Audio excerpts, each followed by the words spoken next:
ہمارے ہاں یہ ہے، ہمارے اور عرب کے لوگوں میں تھوڑا سا فرق ہے، اور جو معاشرہ حضور علیہ السلام کے زمانے کا تھا اس میں اور آج کے معاشرے میں تھوڑا سا فرق ہے۔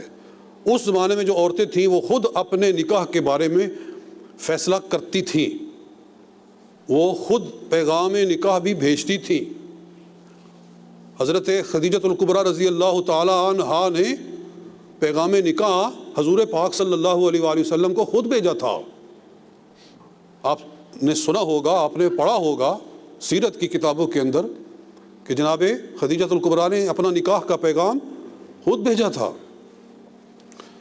تو اس میں کوئی قباحت کی بات نہیں ہے، لیکن بہرحال ہمارے معاشرے کے اندر ایک دوسرا ماحول ہے کہ لڑکیاں نہیں بولتی بلکہ ماں باپ ہی فیصلہ کرتے ہیں۔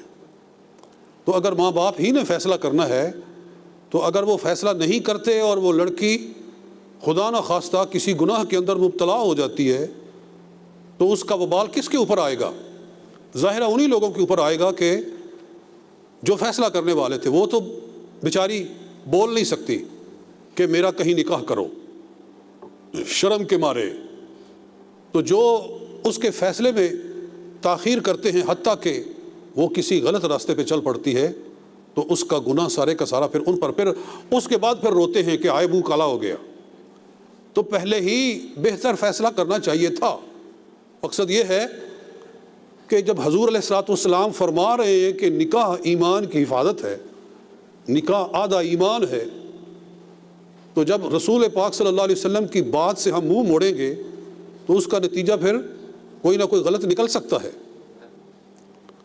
تو اس لیے اس میں کوئی آر اور شرم نہیں رکھنی چاہیے کہ ہمارا باپ اب دوسرا نکاح کرنے لگا ہے۔ یہ کچھ جاہل نوجوانوں کو یہ برا لگتا ہے کہ ہمارا باپ اب دوسری شادی کرنے لگا ہے۔ صحابہ کرام رضوان اللہ تعالی علیہم اجمعین مسلسل شادی کرتے تھے، اگر بیوی فوت ہو گئی ہے تو دوسری شادی کرتے جاتے تھے۔ سیدنا صدیق اکبر رضی اللہ تعالی عنہ نے اپنی عمر کے آخری حصے میں شادی کی حضرت اسماء بنت امیس رضی اللہ تعالیٰ عنہ کے ساتھ، رضی اللہ عنہا کے ساتھ۔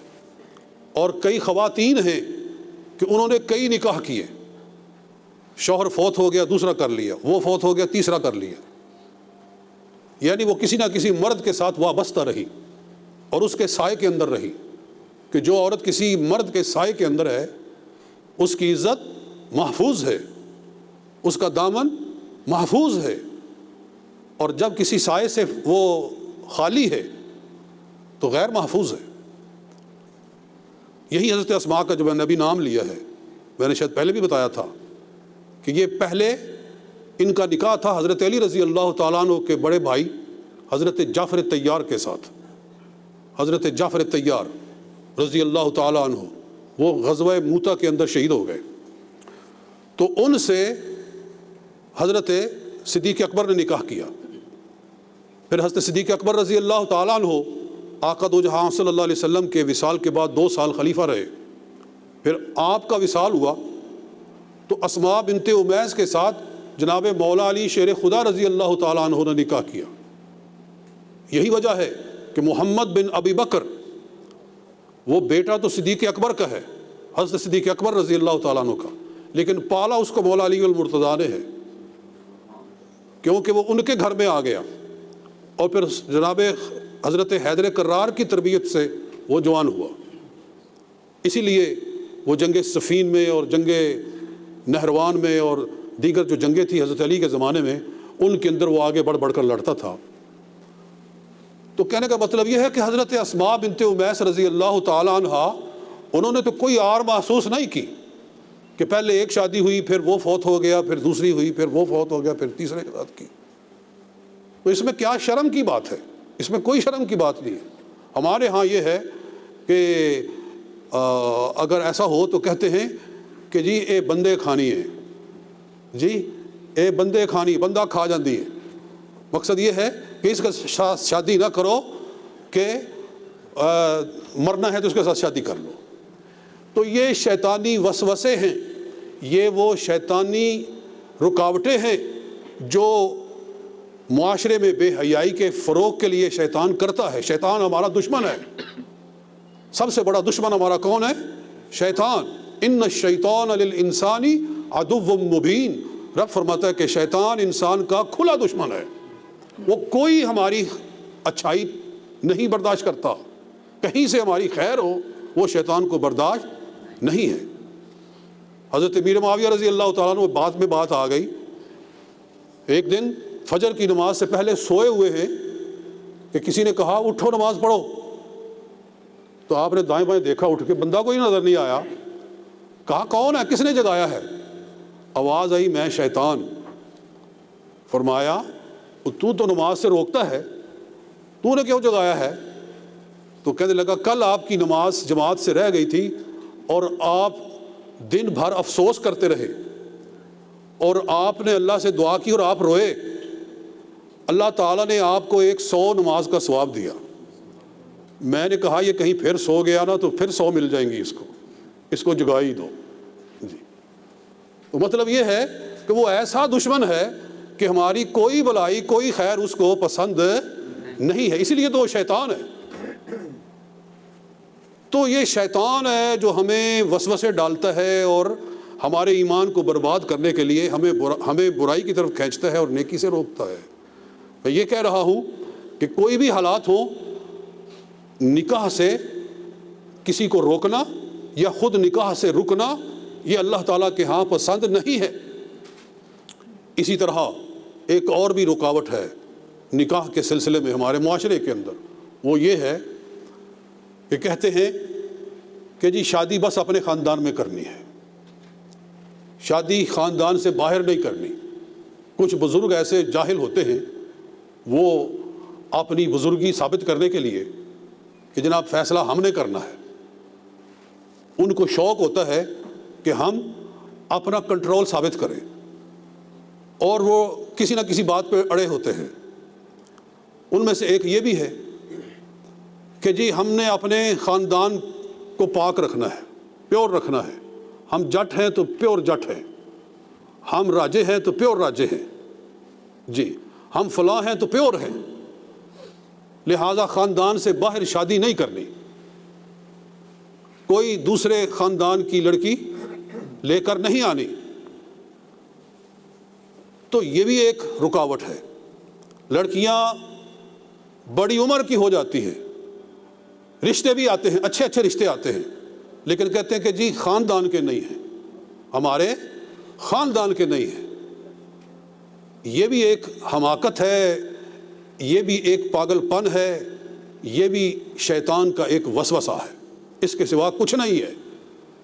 اللہ تعالیٰ نے ہمیں یہ حکم نہیں دیا ہے، آقا دو جہاں صلی اللہ علیہ وآلہ وسلم کی یہ سنت نہیں ہے۔ سرکار صلی اللہ علیہ وسلم کی 4 بیٹیاں ہیں نا، آپ کو معلوم ہے، حضرت زینب سب سے بڑی، پھر حضرت رقیہ، پھر حضرت ام کلثوم، اور سب سے چھوٹی جناب خاتون جنت حضرت فاطمۃ الزہرا رضی اللہ تعالی عنہ۔ صرف حضرت فاطمۃ الزہرا ہیں جن کا نکاح حضور علیہ الصلوۃ والسلام نے اپنے خاندان میں کیا ہے، جناب حیدر کرار سے کیا ہے، جو کہ حضور صلی اللہ علیہ وسلم کے کزن تھے۔ اس کے سوا باقی جو 3 ہیں ان کا نکاح خاندان سے باہر کیا ہے حضور علیہ الصلوۃ والسلام نے۔ حضرت زینب کا نکاح ابو العاص رضی اللہ تعالیٰ عنہ سے ہوا، اور رقیہ اور ام کلثوم دونوں یکے بعد دیگرے جناب عثمان غنی رضی اللہ تعالیٰ عنہ کے ساتھ بیاہی گئی۔ تو کیا عثمان غنی اور ابو العاص حضور علیہ الصلوۃ والسلام کے خاندان کے تھے؟ ہاشمی تھے؟ نہیں، بالکل بھی نہیں تھے، مطلبی بھی نہیں تھے، بلکہ آگے جا کر ان کا رشتہ پھر جا کر اوپر جا کر حضور صلی اللہ علیہ وسلم کے ساتھ ملتا ہے، لیکن وہ حضور علیہ الصلوۃ والسلام کے خاندان سے نہیں تھے۔ گویا حضور نے یہ سنت بنائی کہ یہ مت دیکھو کہ خاندان ہمارا ہے یا نہیں ہے، یہ دیکھو کہ وہ کتنے اچھے لوگ ہیں، اخلاق کیسا ہے، ایمان کیسا ہے، عقیدہ کیسا ہے، کردار کیسا ہے، نمازی ہیں کہ نہیں، پردے دار ہیں کہ نہیں، جی حلال کھانے والے ہیں کہ نہیں، کاروبار کیسا ہے ان کا، یہ دیکھنا چاہیے۔ خاندان ہے کہ نہیں یہ بالکل نہیں۔ ہاں حدیث یاد آ گئی، کتنی پیاری حدیث ہے۔ حضور علیہ الصلوۃ والسلام نے فرمایا انما تنکح المرأۃ لمالہا وجمالہا وحسبہا ودینہا. فرمایا کہ کسی عورت سے نکاح جو کیا جاتا ہے تو وہ 4 وجہوں سے کیا جاتا ہے. لمالہا، اس کے مال کی وجہ سے کہ مالدار لوگ ہیں، وجمالہا، اور اس کے جمال کی وجہ سے، وحسبہا، اور اس کے خاندان کی وجہ سے، ودینہا، یا اس کے دین کی وجہ سے. فرمایا 4 ہیں. آگے ارشاد فرمایا کہ حضرت ابو ہریرہ سے حضور فرما رہے ہیں کہ فرفض بذات الدین، بس تو صرف دین والی کو اختیار کر لے، باقی سارے چھوڑ دے. جمال بھی چھوڑ دے، مال بھی چھوڑ دے، اور خاندان بھی چھوڑ دے، اور صرف دین کو لے لے. فرمایا کہ تو صرف اور صرف دین والی کو اختیار کر. معلوم ہوا کہ اگر وہ دیندار ہیں تو پھر چاہے خاندان ہے یا نہیں، اس کو کوئی بادر کرنے کی ضرورت نہیں. اور جتنے باقی چیزیں ہیں، سب سے بڑی چیز دین ہے. کہ اگر گھر کے اندر ایک نمازی عورت آ گئی، ایک پردے دار عورت آ گئی، تو سمجھو کہ پورا آگے جو نسل ہے وہ نمازی بن گئی. کیونکہ نمازی عورت کی کوکھ میں اور اس کی گود میں جو پل کر بچہ جوان ہوگا تو وہ بھی نماز کی طرف متوجہ ہوگا. اور اللہ تعالیٰ قرآن پاک میں ارشاد فرماتا ہے وَجَعَلْنَاكُمْ شُعُوبًا وَقَبَائِلَ لِتَعَارَفُوا. یہ قبیلے اور خاندان تمہارے ہم نے اس لیے بنائے ہیں تاکہ تم ایک دوسرے کی پہچان کر سکو کہ فلاں کا بیٹا ہے، فلاں کا پوتا ہے، جی فلاں یہ خاندان کا ہے. یہ صرف تمہارا تعارف ہے، یہ تمہاری ایک آئیڈینٹیفیکیشن ہے، بس اور کچھ نہیں. ان اکرمکم عند اللہ اتقاکم. تم میں جو زیادہ اللہ تعالیٰ سے ڈرنے والا ہے، اللہ کے ہاں اتنا ہی زیادہ عزت والا ہے.